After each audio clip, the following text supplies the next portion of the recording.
But his rhetoric is really getting dangerous, more and more dangerous. And we saw what happened on January 6th when he uses inflammatory rhetoric now, and his recent Truth Social post is incredibly scary for anyone that might be trying to work in government. And it is just unquestionable at this point that man cannot see public office again. He is not only unfit, he is destructive to our democracy, and he has to be eliminated. Claim that the president in any way wished, desired, or encouraged lawless or violent behavior is a preposterous and monstrous lie.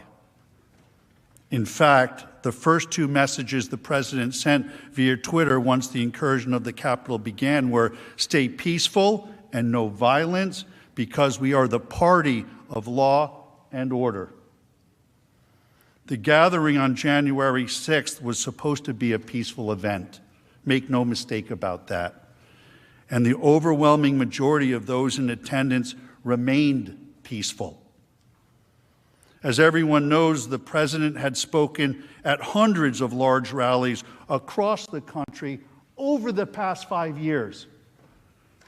There had never been any mob-like or riotous behaviors, and in fact, a significant portion of each event was devoted to celebrating the rule of law, protecting our Constitution, and honoring the men and women of law enforcement.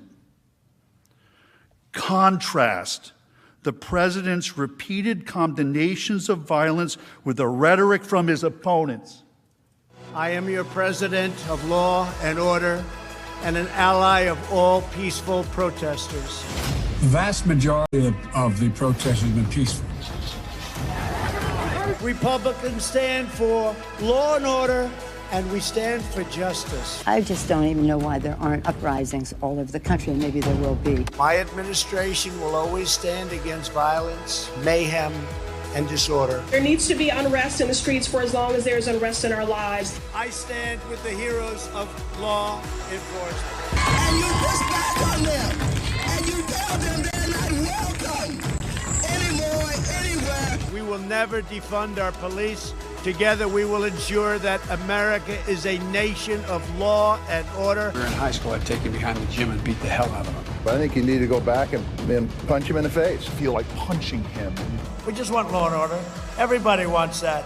I want to tell you, Gorsuch, I want to tell you, Kavanaugh, you have released the whirlwind, and you will pay the price.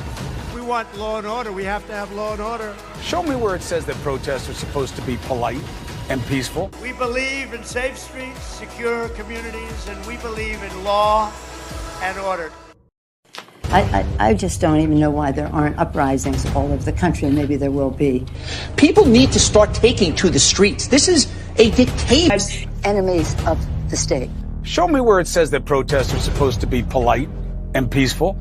Do something about your dad's immigration practices, you feckless. When they go low, we kick them. How do you resist the temptation to run up and wring her neck? The biggest terror threat in this country is white men, most of them radicalized to the right. I thought he should have punched him in the face. I said, even if you lost, he insulted your wife. Yes. He came down the escalator and called Mexicans rapists and murderers. He said, well, what do you think I should have done? I said, I think you should have punched him in the face and then gotten out of the race. You would have been a hero.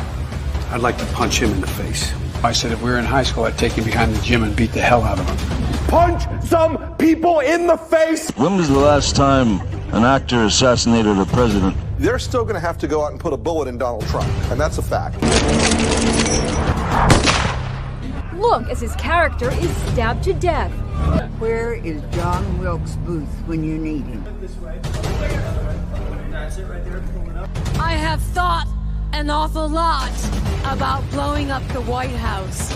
A Missouri state senator is under investigation by the Secret Service after saying she hopes President Trump is assassinated. I will go and take Trump out tonight. And if you see anybody from that cabinet in a restaurant, in a department store, at a gasoline station, you get out and you create a crowd.